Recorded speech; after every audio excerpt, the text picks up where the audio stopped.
నమస్తే welcome to our channel నేను పద్మిని ప్రస్తుతం పాటు ప్రముఖ ఆధ్యాత్మికవేత్త దత్తాత్రేయ ఉపాసకులు గణపతి ఉపాసకులు అమ్మవారి సేవకులు జ్యోతిష పండితులు మురళీధర శర్మ గారు ఉన్నారు మాట్లాడదాం. మురళి గారు నమస్కారం అండి. మహాదేవ శ్రీమాత్రే నమః. 6 రాసుల గురించి ఆల్రెడీ మనం మాట్లాడుకోవడం జరిగింది. మేజర్ గ్రహాలు 4 గ్రహాలకి సంబంధించిన మార్పు జరుగుతోంది ఈ సంవత్సరంలో. ఆల్రెడీ శనికి సంబంధించి మార్చి 29న ఆయన మారటం జరిగింది. రాహుకేతువులు మారబోతున్నారు, గురువు కూడా మారబోతున్నారు.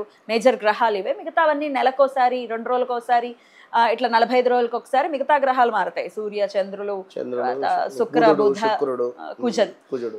అయితే మరి ఈ మేజర్ గ్రహాల యొక్క మార్పు అంటే గుర్తొచ్చింది. ఇప్పుడు గత 1 year స్తంభించిపోయి కదులుతున్నాడు. ఇంకా మారుతారు. ఇంకా సో రియల్ ఎస్టేట్ వారికి శుభం. 1 year 1.5 year చచ్చిపోతున్నారు ఒక్కొక్కరు. చూస్తున్నాం మేము కూడా. అపార్ట్మెంట్స్ సేల్ అవడం లేదు, ల్యాండ్స్ సేల్ అవడం లేదు, మొత్తం ఇట్లా స్ట్రక్ అయిపోయినాయి మనీ మొత్తం. ఆల్ బికాస్ ఆఫ్ కుజుడు. 100%. రైట్. అయితే ఆయన మార్పు కూడా జరగబోతుంది కాబట్టి మీరు మంచి మాట చెప్పారు. రియల్ ఎస్టేట్ కూడా ఎంతో కొంత పుంజుకోబోతోంది అని చెప్తున్నారు. That's very good to hear. Right. ఇక మరి ఈ మేజర్ గ్రహాలు ఏవైతే ఉన్నాయో 4 గ్రహాలు మార్పు రీత్యా 12 రాశులకి ఎటువంటి ఫలితాలు ఉండబోతున్నాయి అనేది ఆల్రెడీ 6 కన్యా రాశి వరకు మాట్లాడుకున్నాం. ఇక తులా రాశి ఆల్రెడీ లాస్ట్ ఎపిసోడ్ లో చెప్పారు, పట్టిందల్లా బంగారమే తులారాశికి అని అన్నారు. మంచి జోషనిచ్చేటటువంటి మాట తులారాశికి. చెప్పండి ఎలా ఉంటుంది తులారాశికి? తప్పకుండా తులారాశి వారికి నిజంగా పట్టిందల్లా బంగారమే. కానీ ఒక్కవేళ వారి బ్యాడ్ల వారి జన్మజాతకం అంటే వారి జన్మజాతక రీత్యా నడిచేటువంటి దశ అంతర్దశలు కనుక ఏమన్నా తేడా ఉంటే చెప్పలేం కనుక. సో ఓవరాల్గా నేను జనరల్గా చెప్పేటువంటిది ఇక్కడ గోచార రీత్యా. సో మీ గ్రహచారంలో మీకు ఏమైనా గ్రహాలు కొంత దుష్ట గ్రహాలు కానీ కొంత నెగిటివ్ గ్రహాలు నడుస్తూ ఉన్నా మనం ఏం లేదు చేసేది కనుక ఒకసారి చెక్ చేసుకోవాలి. సో ఓవరాల్గా తులారాశి వారికి నిజంగా చెప్తున్నా అమ్మ, అందరికీ కూడా చాలా అద్భుతంగా ఉంది. గడిచిన 2024 వీరికి ఎంతటి అవమానాలు కానీ అవరోధాలు కానీ ఇబ్బందికరమైనటువంటి సిచ్యువేషన్స్ తీసుకువచ్చాయో వారి మనసుకు తెలుసు. సో అసలు రామాన్న భూత అయ్యేటువంటి పరిస్థితి ఉంది వీరికి 2024లో ఖచ్చితంగా. వర్క్ ఈరోజు వెళ్ళినటువంటి అబ్బాయి వర్క్కు రేపు కాక నెక్స్ట్ డే ఇంటికి వచ్చిన సందర్భాలు ఉన్నాయి ఈ తులారాశి వారు. సాఫ్ట్వేర్ దాంట్లో జస్ట్ 1 day అంటే 1.5 day అందులోనే కంప్లీట్గా ఉండి వర్క్ మొత్తం ఫినిష్ అయిన తర్వాతనే వెళ్ళు అనేటువంటి ఇంటికి పంపించడానికి అనేది అట్లా. ఇంకా జాబ్ తీసేసాను 2 days. రైట్. కంటిన్యూస్గా 2 days వరకు అంటే నలుగురు చేసే వరకు ఒక్కరికే ఇచ్చిన దాఖలా ఇలా ఉండేటువంటి పరిస్థితి. సో భార్యాభర్తలకు కూడా కొంతమేర ఇబ్బందికరమైనటువంటి సిచ్యువేషన్స్ ఎదుర్కొన్నారు. అందరికీ కూడా అమ్మవారి అనుగ్రహంతో నిజంగా ఈ 2025 ఈ యొక్క మే తర్వాత చాలా అంటే చాలా అద్భుతమైనటువంటి మార్పులు చేర్పులు అయితే ఉన్నవి. తులారాశి వారికి బాగుంది. ఇక్కడ పంచమాతు రాహు రాబోతున్నాడు. అదొక్కటి మాత్రం కొంచెం మీరు నెగిటివ్ థింకింగ్ కానీ నెగిటివ్ ఆలోచన కానీ మీ పిల్లలకు సంబంధించినటువంటి భవిష్యత్తు ప్రణాళికలు ఏవైతే ఉన్నాయో అవి ఖచ్చితంగా 1-2 సార్లు మీరు ఆలోచించుకొని ముందుకు వెళ్ళండి. పంచమ రాహువు కనుక కొంత సంతానంపై ఇబ్బందికరమైనటువంటి దృష్టి ఉంటుంది. అదొక్కటి మాత్రం చూసుకోండి అంతే. వీళ్ళకి ఏ రెమెడీ అవసరం లేదు. 6th హౌస్లో శని మంచి రిజల్ట్స్ ఇస్తారా? సూపర్. ఓకే. 9th హౌస్లో గురువు ఎక్సలెంట్.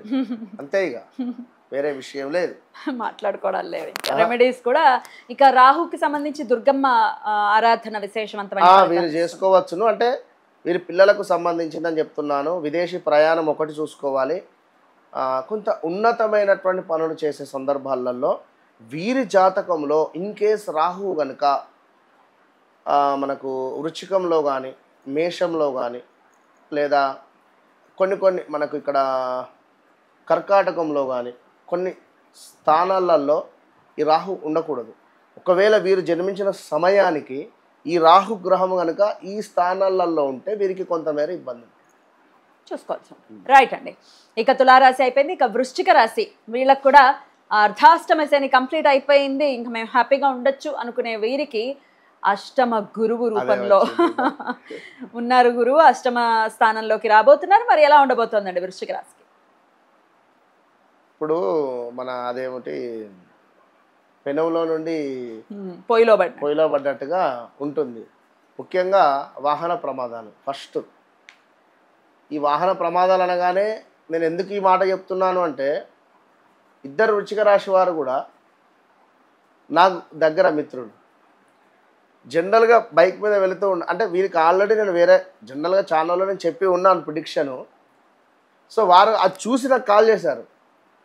జనరల్గా వెళుతూ ఉంటే వేరే అతను బైక్ మీద నుంచి వచ్చి వీరికి డాష్ ఇస్తే కింద పడితే ఈ చిటికెన వేలు విరిగిందట.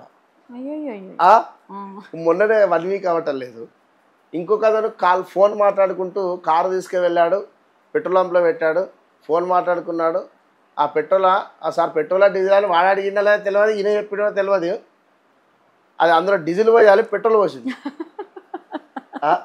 ఓకే అంటే ఓకే అన్నారు, ఇంజన్ మొత్తం ఓకే అంటే ఓకే అన్నారు. అంటే అర్ధాష్టమ శనిని అనుభవించి బాధలు పడి 21 నుంచి, అంటే ఏదో నవ్వుకుంటున్నామని కాదు కానీ ఇక్కడ సిచ్యువేషన్ అట్లా వచ్చింది పాపం. 21, 22, 23, 24 కూడా చాలా ఇబ్బందికరాలు చూసుకుంటూ వచ్చిండ్రు. అయినా కూడా ఓర్చుకున్నారు. ఏకదమ్ గురువు వచ్చేసరికి ఇలాంటి సిచ్యువేషన్స్ కొంచెం నెగ్లిజెన్స్ పనికి రాదు కదా. దీంతో పాటుగా ఈగో ఫీలింగ్ ఉంటుంది. సీక్రెట్ మైండ్ సెట్ కానీ ఈగో ఫీలింగ్ ఎక్కువ ఉంటుంది. వృశ్చిక రాశి కదా, కొంచెం పవర్ఫుల్ కనుక సో జాగ్రత్తగా ఉండండి. జాబ్ రిలేటెడ్ కానీ, మీ తండ్రికి హెల్త్ రిలేటెడ్ ఇష్యూస్ రావడాలు కానీ, అదేవిధంగా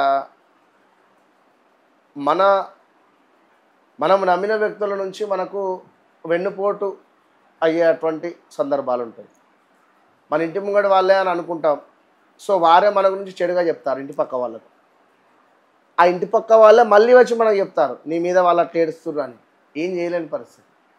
సో జాగ్రత్తగా ఉండండి. ప్రతిరోజు కూడా రాత్రి పడుకునే సందర్భంలో ఒక 8 నుంచి 9 లవంగాలు తీసుకొని కాస్త కర్పూరాన్ని అందులో వేసి ఈ యొక్క లవంగాలను కాల్చిన తర్వాత ఆ వచ్చేటువంటి భస్మ బొట్టుగా పెట్టుకొని పడుకోండి. ఇది ప్రతి శనివారం చేయండి. ప్రతి శనివారం కూడా అదేవిధంగా స్నానం చేసేటువంటి నీటిలో కాస్త రోజ్ వాటర్ కావచ్చును, అదేవిధంగా కాస్త పసుపును యాడ్ చేసుకుని స్నానం చేయండి. ఈ యొక్క వృశ్చిక రాశి వీరు కూడా గంధము పసుపు 2 మిక్స్ చేసి బొట్టుగా పెట్టుకోండి, బాగుంటుంది. ఇక ధనస్సు రాశి వీరికి అర్ధాష్టమ శని అనేది మొదలైంది. మరి ఎలా ఉండబోతుందండి ధనస్సు రాశి వారికి? అలాగే సప్తమ స్థానంలో గురువు. వీరికి ఈ మొన్నటి వరకు కూడా 2016-17 నుంచి సుమారుగా 2021-22 దాకా కూడా ఏలినాటి శనికి సంబంధించినటువంటి ఇబ్బందులు ఎదుర్కొంటూ 2000 ఏలినాటి శనికి సంబంధించింది ధనస్సు రాశి వారు 2015-16 నుంచి సుమారుగా కూడా 2020-21 వరకు కూడా ఈ శనేశ్వరుడు వక్రం వెళ్ళి 6 నెలలు అటు వచ్చి ఇటు వచ్చి 21 వరకు 20 వరకు కూడా వీరికి ఇబ్బందులే. లాస్ట్ ఇయర్ కూడా వక్రించాడు కదా, ఎంతో కొంత ఇంపాక్ట్ ఉంది. దీంతో పాటుగా 2024 అంత ఇబ్బందికరమైనటువంటి సంఘటనలు వీరికి తులారాశి వారికి చాలా డేంజర్. ప్రాక్షరము చెప్తున్నా కదా, రాక్షరము, అతని పేరు రాజ్ తరుణ్ ఇల్లీగల్ అఫేర్ కానీ, అంటే ఉదాహరణ చెప్తున్నాను. ప్రకాష్ రాజు కావచ్చును, చెప్పలేము ఒకరు ఇద్దరు, అంటే ఉదాహరణ చెప్తున్నా నేను. సో సెలబ్రిటీ హోదాలో అంటే విషయం బయటికి వచ్చింది. ఇప్పుడు ఇండల్లో ఉండేటువంటి సమస్యలు బయటికి ఎందుకు వస్తాయి? కనుక అలాంటివి కొన్ని ఇబ్బందికరమైనటువంటి సంఘటనలు ఎదుర్కొన్నారు. ఇప్పుడు ధనస్సులో వృశ్చికంలో జ్యోతి కావచ్చును, యాక్షరము కావచ్చును, బాక్షరము కావచ్చును, జాగ్రత్తగా ఉండండి. వీటిపై ఏర్పడేటువంటి సంస్థలు కానీ, వీటిపై ఉండేటువంటి హాస్పిటల్స్ కానీ, ఈ అక్షరాలతో ఉండేటువంటివి ఏవైనా కొంతమేర ఇబ్బందికరమైనటువంటి సిచ్యువేషన్స్ అయితే ఫేస్ చేసే పరిస్థితి ఉంది. జాగ్రత్తగా ఉంది. ఎట్ ద సేమ్ టైం ఈ పేర్లతో ఏర్పడేటువంటి దేశాలలో కూడా కొంతమేర అల్లకల్లోలం ఉంది. తుఫానా లేదా భూకంపాల ఇంకా చెప్పలేము. కనుక మొత్తం మీద ధనుసు రాశి వారికి ఎప్పుడైతే 2014, 15, 16, 17, 18లో మీరు చేసినటువంటి కర్మ ఏదైతే ఉందో, మంచి కానీ చెడు కానీ, ఇప్పుడు ఈ యొక్క అర్ధాష్టమ శనేశ్వరుని మూలకంగా ఫలానా వ్యక్తి 2016లో 100 రూపాయలు అక్కడ దొంగతనం చేసిండు అనే విషయం ఇప్పుడు బయటకు వస్తుంది. అర్థమైంది కదా? సో అప్పుడు చేసినటువంటి కర్మ అది ఏదైనా కానీ, మంచి కానీ చెడు కానీ, అరే పలానా వ్యక్తి అప్పుడు అన్నదానం చేశారా, సూపర్ మనిషి, అయ్యో ఇది వేరు. సో ఇందులో మంచి అయినా చెడైనా ఇది వచ్చేటువంటి ఛాన్సెస్ ఉంటుంది. కనుక కొంచెం మీ బ్యాక్ చూసుకొని ముందుకు వెళ్ళండి. బట్ సప్తమ గురువు కనుక గుడ్డిగా వెళ్ళిపోండి, గుడ్డిగా బిజినెస్లు మొదలు పెట్టేసేయండి, 100% వెళ్ళిపోండి, బాగుంటుంది. రైట్. అయితే మకర రాశి ఏలినాటి శని వెళ్ళిపోయిందో అనుకునేటటువంటి పరిస్థితి. అయితే షష్టమంలో గురువు ఉండబోతున్నారు, మరి ఎటువంటి ఫలితాలు? కుటుంబ స్థానంలోకి రాహు రాబోతున్నారు, ఎట్లా ఉండబోతుంది వీడికి? సో ఇప్పుడున్నటువంటి సిచ్యువేషన్స్లో మకర రాశి వారు ఎవరైతే ఉన్నారో ఫస్ట్ అబద్ధాలు కానీ, అసలు వాస్తవానికి మకర రాశి వారికి ఉండేటువంటి గ్రాటిట్యూడ్ ఏ రాశికి ఉండదు. 100% కృతజ్ఞతా భావంతో ఉంటారా? ఖచ్చితంగా. మొండి జగమొండి, మళ్ళీ అది ధర్మంగానే వారి ఫైట్.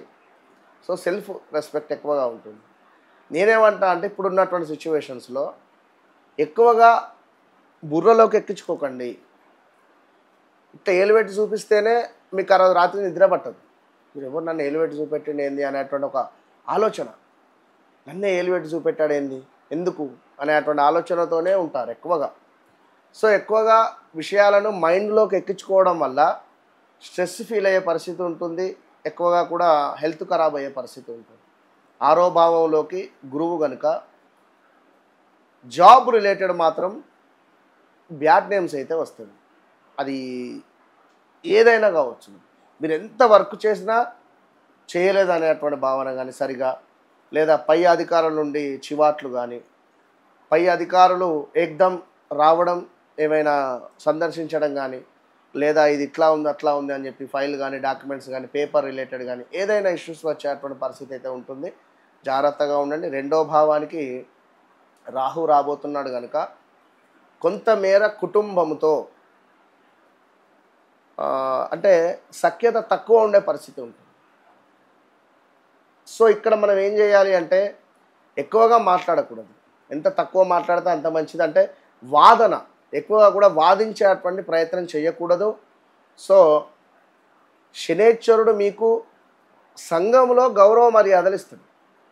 మీ శ్రమకు పడినటువంటి వర్క్ ఏదైతే చేసి ఉన్నారో లాస్ట్ 7 years కానీ 4 years కానీ 2 years కానీ, ఫలానా అబ్బా వర్క్ బాగా పనిచేసింది అనేటువంటి భావన ఉంటుంది. కానీ ఇక్కడ గురుగ్రహం ఏమిటి, ఇంకొన్ని రోజులు చూద్దాంలే అనేటువంటి విధంగా కానీ కొంత పోస్ట్ పోన్స్ అవుతూ ఉంటాయి, పనులు పోస్ట్ పోన్స్ అయ్యే పరిస్థితి ఉంటుంది. జాబ్ రిలేటెడ్ మాకు వీరికి ఇష్టం లేని ప్రదేశానికి బదిలీలు ఉండే పరిస్థితి ఉంటుంది. సో ఇలాంటి ఛాన్సెస్ అయితే ఉంటవి, జాగ్రత్తగా ఉండండి. డబ్బు కొంత కనబడే పరిస్థితి ఉంటుంది, డబ్బు మాత్రం కనబడుతుంది ఏదో రకంగా. రైట్. ఇక కుంభరాశి జన్మలోకి రాహువు, కుటుంబ స్థానంలోకి శని, పంచమంలో గురువు, ఎలా ఉండబోతుందండి ఈ గ్రహస్థితి రీత్యా? ఎవరైతే ధర్మంగా ఉంటారో వారికి మాత్రం బాగుంటుంది. ఒకటే మాట చెప్తున్నా, వెన్నుపోటు కావచ్చును, లేదా విలువ లేకుండా మాట్లాడడం కావచ్చును, అబద్ధాలు మాట్లాడడం కావచ్చును, అదేవిధంగా వాక్కు ప్రతిదానికి చిరాకు పడి కోపంగా సమాధానాలు చెప్పేటువంటి నుండి ఇవే రెమెడీస్ వీరికి చెప్పేది. అలాంటి సిచ్యువేషన్స్కు గురయ్యేటప్పుడు కూల్ కూల్ కూల్ అనుకోవాలి అంతే. సో పంచమ గురువు కనుక ఎవరికైతే జన్మజాతకంలో గురువు కనుక మకరంలో కానీ కుంభంలో కానీ ఉంటే దెబ్బ పడుతుంది ఖచ్చితంగా. ఇప్పుడు వీరికి అదేవిధంగా సూర్యుడు కూడా, సూర్య భగవానుడు కనుక కుంభరాశి వారికి ఈ యొక్క దాని ఏమిటి మకరంలో కానీ కుంభంలో కానీ సూర్యుడు ఉన్న ఒకవేళ వీరు జన్మించినటువంటి సమయానికి లగ్నాతు కానీ 12వ భావం, కుంభం అంటే మనకు లగ్నాతు సూర్యుడున్నా అదేవిధంగా గురువు ఉన్న 12వ భావంలో సూర్యుడున్న గురువున్న వీరు జన్మించినటువంటి సమయానికి ఉంటే మాత్రం ఇప్పుడు ఇబ్బందికరంగా మాత్రం 100% ఉంటుంది. గొడవలు జరుగుతాయి, పనిచేసే చోట వర్క్ స్ట్రెస్ ఉంటుంది, ఆ జాబ్ మానేయడం ఉంటుంది, స్థాన చలనాలు ఉంటాయి, ప్రదేశ మార్పులు ఉంటాయి. ఖచ్చితంగా కూడా డబ్బు కనబడుతుంది, దానిని మనం కాపాడుకోవాలి. రెమెడీస్ ఏం చేసుకోవచ్చు? వీరికి ఖచ్చితంగా ఏలినాటి శనికి సంబంధించినటువంటి హోమమే 2500కే చేస్తున్నాం మన దగ్గర. ప్రతి శనివారం ఉంటుంది. ఒక్క 2.5 సంవత్సరాలు అయిపోతే ఏలినాటి శని అయిపోతుంది కాబట్టి ఒకంత పర్వాలేదు, గురువు ఉన్నాడు కనుక కొంత పర్వాలేదు. ఈ సంవత్సరం అంతా 100లో 35 to 45% పాసే. చెప్తున్నా కదా, ఆటిట్యూడ్తో అంతే. రైట్ అండి.